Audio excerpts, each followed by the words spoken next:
बिस्मिल्लाहिर्रहमानिर्रहीम। अस्सलाम वालेकुम नाज़रीन, आप यूट्यूब चैनल देख रहे हैं। मैं इमरान खान हूँ। नाज़रीन, इस वीलॉग में इमरान खान साहब की जो सबसे बड़ी ताकत है जिसको तोड़ने की अब कोशिश की जा रही है उस पर मैं बात करूँगा। शुरू में बल्कि उस पर बात करते हुए राणा सनाउल्लाह का एक स्टेटमेंट है। उन्हें लगता है कि हुकूमत अपनी मुद्दत पूरी नहीं करेगी।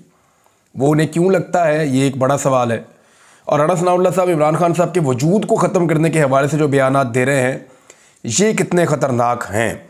पाकिस्तान तहरीक इंसाफ के अंदर कुछ ऐसी चीज़ें हो रही हैं जो उनको बहुत बुरी तरह डैमेज कर देंगी अगर उन्होंने इमरान खान की बात ना मानी तो।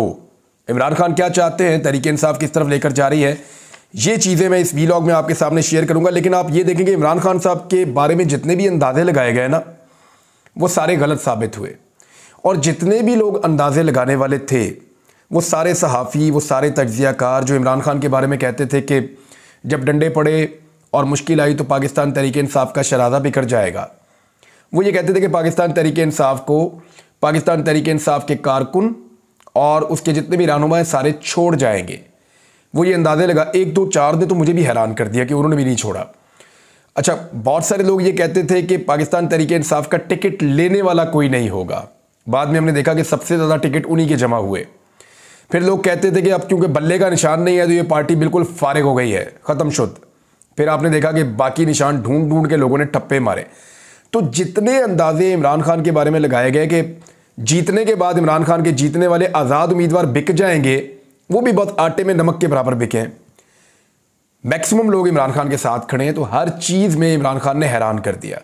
एक बड़ा अंदाज़ा ये था कि ये आदमी जब गिरफ्तार हो जाएगा तो ये टूट जाएगा, ये मुकाबला नहीं कर पाएगा। ये बार बार सबने कहा, लेकिन अब सबको मानना पड़ा और सारे ये तस्लीम कर रहे हैं, पूरा का पूरा निज़ाम ये तस्लीम कर रहा है कि इमरान खान के बारे में लगाए गए तमाम अंदाजे और तमाम असेसमेंट्स गलत साबित हो गई हैं। ये आदमी वैसा नहीं है जैसा इसके बारे में सोचा गया था। आउट ऑफ सिलेबस है। मैं पहले भी कहता होता हूँ कि इमरान खान के बारे में चीज़ें बहुत मुख्तलिफ हैं। आज जो स्टेटमेंट उनके गर्दिश कर रहे हैं, और वो मैं नहीं बता रहा, वो सहाफ़ी और दानिश्वर बता रहे हैं जो PMLN के बहुत करीब हैं या PDM की जमातों के करीब हैं। वो अपने मुंह से ये कह रहे हैं कि इमरान खान ने कहा कि मेरी लाश भी यहाँ से बाहर जाती है जेल से, खुदा न खास्ता तो जाए, मैं किसी डील का हिस्सा नहीं बनूंगा और कंप्रोमाइज़ मैं नहीं करूंगा। मैं नवाज शरीफ बनकर इस जेल से बाहर नहीं जाना चाहता। हाँ, नवाज शरीफ का ये रिकॉर्ड है कि जब भी वो कभी जेल में जाते हैं फ़ौरन डील कर लेते हैं, जब भी कभी वो मुश्किल में आते हैं तो फौरी तौर पे वो डील कर लेते हैं। तो इमरान खान ने कहा मैं नवाज शरीफ नहीं बनूंगा। वो एक ही है नवाज शरीफ, वो डील कर लेते हैं, मैं नहीं करूंगा। अब इमरान खान के बारे में सारे अंदाजे गलत साबित हो गए। उसकी कुछ वजूहात हैं। कुछ वजूहात तो आप इमरान खान की शख्सियत के अंदर ढूंढ सकते हैं, उस पर फिर किसी वक्त बात कर लेंगे। लेकिन एक चीज़ ऐसी है, एक फैक्टर ऐसा है जिसने इमरान खान को बहुत ताकत दी है। इमरान खान साहब की जब हुकूमत ख़त्म हुई ना, तो इमरान खान साहब को इस बात का आइडिया हो गया था कि पाकिस्तान के मीडिया के ज़रिए से वो आगे आए थे और मीडिया के अंदर उनकी जो स्पेस हुआ करती थी वो उनसे ले ली जाएगी या उनसे छिन जाएगी। यानी इमरान खान साहब जब हुकूमत में रहे तो उन्होंने मीडिया के लिए कुछ ऐसा नहीं किया जिससे मीडिया को खुश रखा जा सकता है।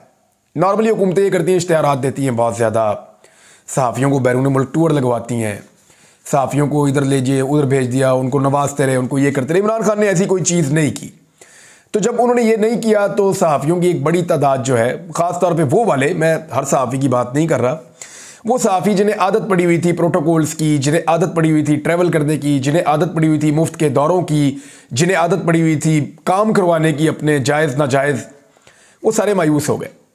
और बहुत सारे मीडिया हाउसेस भी इमरान खान साहब से मायूस रहे क्योंकि इमरान खान साहब ने उनको वो फेवर्स नहीं दी जो उनको चाहिए थी। और इमरान खान साहब को ये आइडिया भी हो गया कि जिस तरीके से उनकी हुकूमत ख़त्म की जा रही है, इसके बाद मीडिया में उनके पास स्पेस नहीं रहेगी। तो उनके पास एक ही ऑप्शन बचा, वो था सोशल मीडिया। सोशल मीडिया में इमरान खान साहब के पास कुछ पहले से ताकत मौजूद थी। यानी ट्विटर के ऊपर, जिसको अब आप एक्स कहते हैं, फेसबुक के ऊपर, यूट्यूब के ऊपर, कहीं इंस्टाग्राम पे पाकिस्तान तहरीक इंसाफ मौजूद थी और इसके ऊपर उन्होंने काम को तेज़ किया।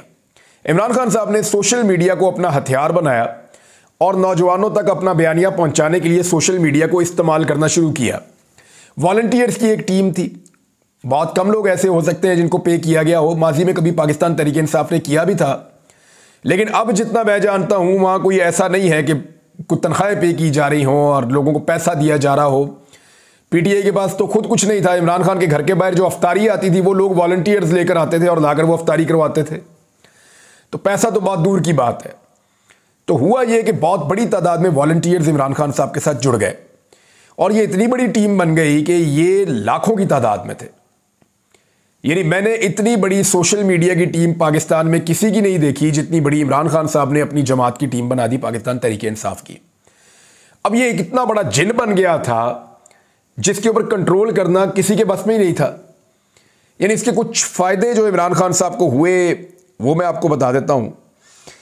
नंबर एक तो यह है कि इमरान खान साहब ने जब सोशल मीडिया की एक बड़ी तगड़ी टीम बना ली तो जो रवायती मीडिया है उसकी ज़रूरत कम पड़ गई इमरान खान साहब को। यानी अखबारात की इतनी ज़रूरत उनको नहीं रही, इमरान खान साहब को टेलीविज़न की इतनी ज़रूरत नहीं रही, जो मेन स्ट्रीम मीडिया है उसकी इतनी ज़रूरत नहीं रही। उसकी वजह क्या है? देखिए, आज इमरान खान साहब एक ट्वीट करते हैं ना तो वो पैगाम ज़्यादा लोगों तक पहुंचता है बजाय इसके कि पाकिस्तान के 10 टॉप के अखबारात वो खबर छापें। मैं आपको दोबारा अपनी बात रिपीट कर देता हूं कि जितनी सर्कुलेशन पाकिस्तान के टॉप अखबारात की मिलाकर है ना, टॉप 10 अखबारात की मिलाकर है, उससे ज़्यादा सर्कुलेशन इमरान खान साहब की एक ट्वीट की है। ये मैं सिर्फ एक ट्वीट की बात कर रहा हूं, एक्स के ऊपर जारी किए जाने वाले एक पैगाम की बात कर रहा हूं। सोशल मीडिया बहुत बड़ा है, इसमें यूट्यूब भी है, फेसबुक भी है और बहुत कुछ भी है।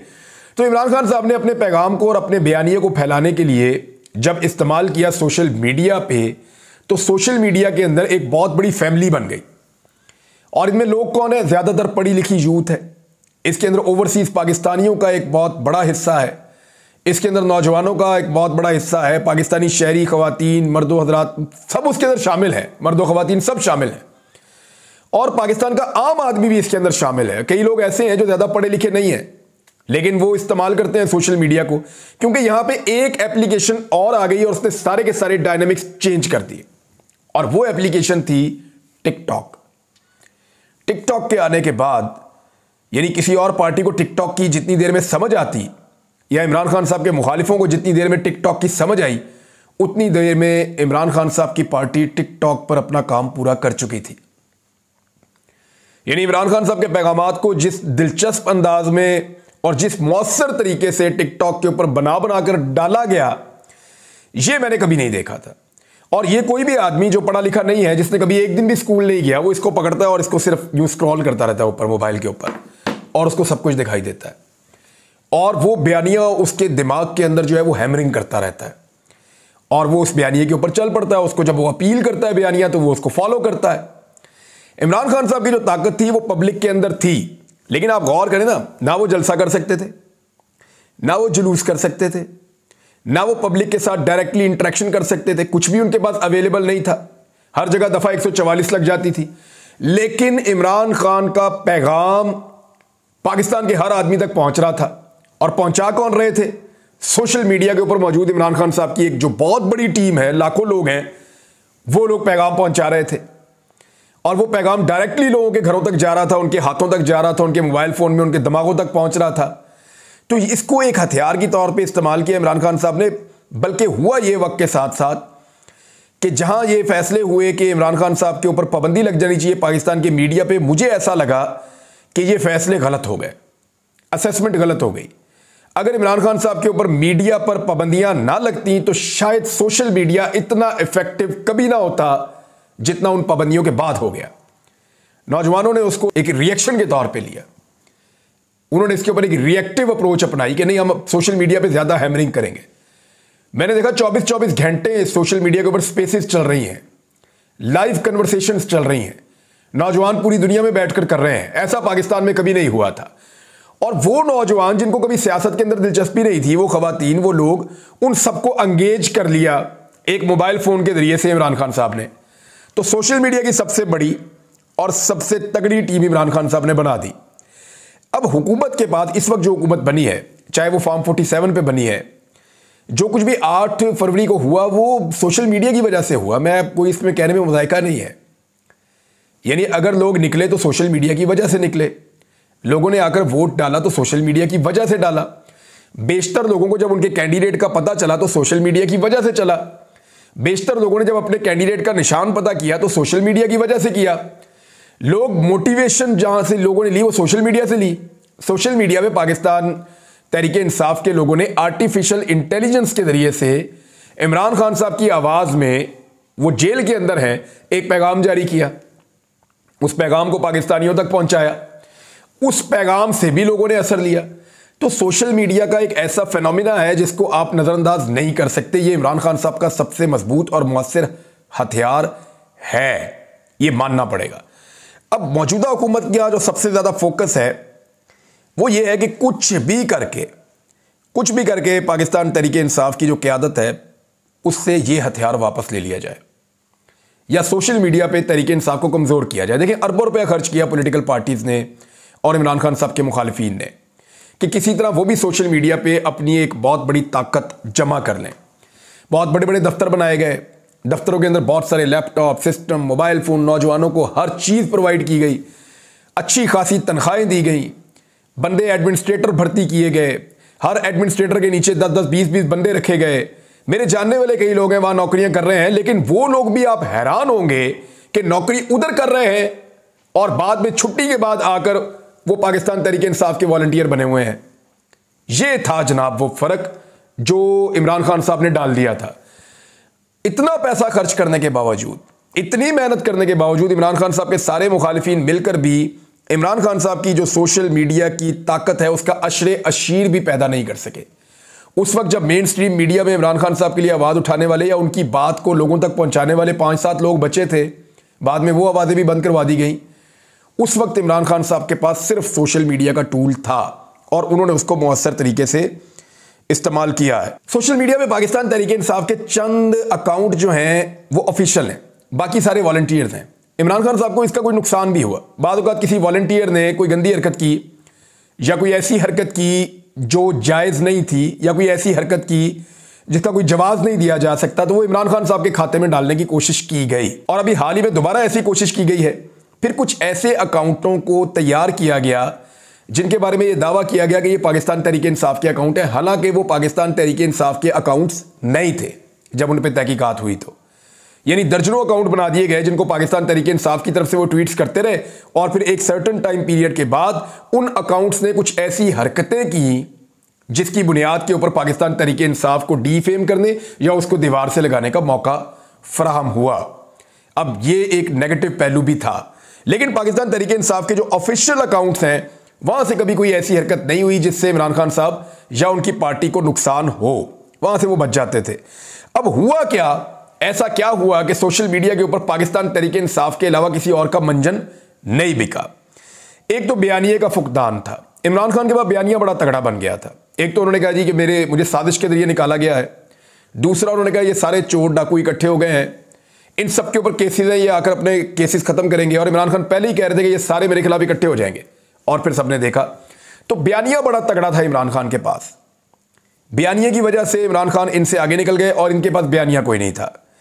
दूसरा, नौजवानों की जो रवायती सियासतदानों से एक बेजारी है ना, जो स्टेटस को से एक बेजारी है, वो भी एक वजह थी। इमरान खान एंटी स्टेटस को थे और ये सारी पॉलिटिकल पार्टी स्टेटस को की पार्टियां हैं, तो नौजवान उनसे बर्जन है। तो नौजवान जब नहीं आएंगे तो बड़ी तादाद तो नौजवानों की है सोशल मीडिया पे। तीसरा, गैर मकबूल फैसले ये लोग कर रहे थे। इन्होंने जो फैसले किए उन्होंने अवाम को नुकसान पहुंचाया, महंगाई कहां से कहां ले गए, हालात को कहां से कहां खराब कर दिया, लोगों के ऊपर जो टॉर्चर किया, जो जुल्म किया, जिस तरह मुकदमात दर्ज किए, जिस तरह दफा 144 जो हरकतें की वो बड़ी गैर मकबूल थी। तो उस वजह से भी नौजवान इनके पास नहीं गए सोशल मीडिया वॉरियर्स। मौरूसियत, यानी मुड़ मुड़ के इनको अपने बच्चे ही नजर आते हैं। फजलुर रहमान साहब मेरा बेटा, उसको जिताओ। अभी फिर वो इसी बात को कर रहे हैं कि मेरे बेटे को डीए खान में इलेक्शन जीतना चाहिए। वहां अली अमीन गंडापुर की सीट के ऊपर दोबारा इलेक्शन हो रहा है एमएनए का। दूसरा, नवाज शरीफ साहब मेरी बेटी, शहबाज शरीफ साहब मेरा बेटा, आसिफ जरदारी मेरा बेटा मेरी बेटी। ये अपने बच्चों से बाहर ही नहीं निकल रहे थे। जो कौम के बच्चे हैं वो इस वजह से नाराज हो गए कि इनको सिर्फ अपने बच्चे नजर आते हैं। हम भी तो बच्चे हैं, हमारा भी इस मुल्क पे हक है, वही आईडी कार्ड हमारे पास भी है जो इनके बच्चों के पास है। तो ये आसमान से उतर के आए हुए, सोने का चम्मच लेकर पैदा हो गए हैं और इख्तिदार इनका हक बन गया है, तो ये नहीं हो सकता। ये चीज उनको बड़ी अपील की। बरूसियत की वजह से नौजवान इनसे खाइफ था। फिर बादशाह की तरह का इनका सलूक है, उसकी वजह से भी। फिर करप्शन के मामलात के ऊपर ये जवाब नहीं दे पाए, जो भी इनके ऊपर केसेस बने। टेक्निकल बुनियादों पे जरूर केसेस खत्म हुए हैं लेकिन जवाब नहीं दे पाए। नौजवान उस वजह से भी नाराज था। फिर जो आपस में इन्होंने गठजोड़ किया, पहले दुश्मनी की फिर दोस्ती की, उसकी वजह से भी नौजवानों को लगा कि ये धोखा दे रहे हैं। फिर चोर रस्तों के साथ ये इक़्तिदार में आए, नौजवान उस वजह से भी खाइफ हो गए। तो इमरान खान साहब जो हैं उनके पास जो बेहतरीन हथियार है वो सोशल मीडिया है। और आजकल मैं देख रहा हूं कि सोशल मीडिया पे पाकिस्तान तहरीक इंसाफ के लोगों को एक दूसरे के साथ एंगेज करवाने की एक कोशिश की जा रही है, जिसमें कुछ हद तक कभी कभी कामयाबी भी हासिल होती है। अब देखिए, एक चीज़ और याद रखिएगा कि इमरान खान का जो सोशल मीडिया फॉलोअर है ना, ये अंधी तकलीद नहीं करता इमरान खान की भी। मैंने एक और किया है, मैंने सोशल मीडिया की इन लहरों में बड़े बड़े टाइटैनिक डूबते हुए देखे हैं इस मुल्क में। मकबूलियत के बड़े बड़े बहरी जहाज मैंने डूबते हुए देखे हैं। एक क्रिकेटर का भी हालिया मिसाल आपके सामने, और बहुत सारी मिसालें हैं। ये नौजवान बड़े लीथल हैं। इमरान खान साहब की जानिब से भी जब कोई ऐसा फैसला या कोई ऐसी चीज आती थी तो इमरान खान के ऊपर भी ये तनकीद करते थे नौजवान। इन्होंने कभी आंखें बंद करके नहीं, उस्मान बुज़दार का मामला हो जाए, महमूद खान का मामला हो जाए, या परवेज इलाही साहब को जब बनाया था वो मामला हो जाए, या जब शाह महमूद कुरैशी साहब ने अपनी बेटी को टिकट दे दिया था वो मामला हो जाए, तो ये जो सोशल मीडिया वाले हैं बड़े लीथल हैं। ये इमरान खान साहब के फैसलों के ऊपर भी तनकीद करते थे, और इमरान खान साहब को वो फैसले करने पड़ते थे जो नौजवानों की उमंगों के मुताबिक हों। तो ये बड़ा लीथल है, सबको इस बात का ख्याल रखना पड़ेगा पाकिस्तान में। और अगर इमरान खान के पास से ये सोशल मीडिया की ताकत छीन ली जाती है तो ऐसी सूरत हाल में उनके पास से उनका मेन हथियार चला जाएगा, और इसके लिए बहुत कोशिश की जा रही है। मैं दोबारा कह रहा हूं, राणा सनाउल्लाह साहब ने जो स्टेटमेंट दिया वो बड़ा खौफनाक स्टेटमेंट है, और इमरान खान साहब के वजूद से ही वो खतरे की बात कर रहे हैं। इससे पहले भी जब ऐसे स्टेटमेंट्स दिए गए थे इमरान खान के बारे में, बाद में उनको गोलियां लग गई थी, आपको याद होगा। और अब दोबारा ऐसे स्टेटमेंट्स दिए जा रहे हैं। क्या खैबर पख्तूनख्वा के अंदर इसके ऊपर कोई कार्रवाई हो सकती है? क्योंकि पाकिस्तान तहरीक इंसाफ के लोग जो हैं वो अब ये मुतालबा कर रहे हैं कि खैबर पख्तूनख्वा में तहरीक इंसाफ की हुकूमत है तो वहां पर राणा सनाउल्लाह के ऊपर मुकदमा दर्ज कर दिया जाए, और ऐसी कोई गुंजाइश ना छोड़ी जाए कि उनके लीडर की जान खतरे में हो। दूसरी बात यह है कि जिस तरह पाकिस्तान तहरीक इंसाफ की सीटें छीनी जा रही हैं ना एक एक करके, इस पे पाकिस्तान तहरीक इंसाफ खसूसन जो उनका पंजाब वाला चैप्टर है कोई हिकमत अमली नहीं बना पा रहा। एक एक करके एमएनए की सीटें जा रही हैं। अगर ऐसे ही रहा तो ये 15-16 सीटें चली जाएंगी और पाकिस्तान तहरीक इंसाफ हमेशा के लिए गेम से आउट हो जाएगा, अगर शहबाज शरीफ साहब को 2/3 अक्सरियत मिल गई तो। अब ये बात आप याद रखिएगा कि इसके ऊपर अभी तक क़यादत की जानिब से जो बाहर मौजूद है इमरान खान के अलावा, ना कोई हिकमत अमली है, ना पार्टी उन उम्मीदवारों की कोई मदद कर रही है, ना वहाँ पे कोई एहतजाज हो रहा है, ना किसी किस्म की कोई हिकमत अमली सामने आ रही है। तो ऐसी सूरत हाल में तहरीक इंसाफ को बहुत ज़्यादा नुकसान होगा। पंजाब की मिसाल आप यूँ ले लें कि अगर नून लीग के साथ पंजाब में इस लेवल की धांधली होती तो क्या वो इस तरह खामोश बैठती? कभी भी नहीं। तो मैं ये कह रहा हूँ कि पाकिस्तान तहरीक इंसाफ की जो मरकज़ी क़यादत है वो इमरान खान साहब के अहकामात के मुताबिक क्या धांधली में उनके साथ होने वाला जो जुल्म है उस पर हिकमत अमली बना पाई या नहीं, ये एक बड़ा सवाल है। इस पर बात करते रहेंगे बाद में। आज कुछ दोस्त आए हुए थे, उन्होंने कुछ चीज़ें मेरे साथ शेयर भी किए, फिर बात करता हूँ। अब तक के लिए इतना ही, अपना ख्याल रखिएगा, अपने इस चैनल का भी। अल्लाह हाफ़िज़।